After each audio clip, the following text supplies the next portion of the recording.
Čaute, ideme si spolu vybieliť svoje zuby. Viem, že nemám žlté zuby, aktuálny stav je takýto.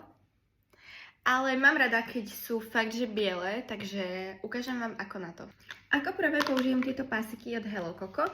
Sú to vlastne tak individuálne zabalené takéto stripky, ktoré vlastne nalepíte na zuby a necháte 30 minút pôsobiť. V krabičke je aj takýto papierik, podľa čoho viete sledovať aj váš stav zubov, aký máte pred a po.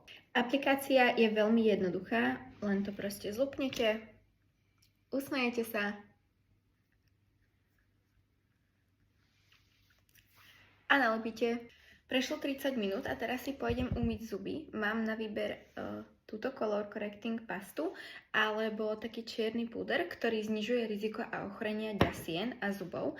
Čiže dneska si vyberiem toto a vlastne namočím si svoju zubnú kevku, dám si to do prášku a umiem si zuby. Ja som si teda umyla zubky s týmto čiernym práškom, vy si kľudne môžete zvoliť aj túto fialovú Color Correcting zubnú pastu.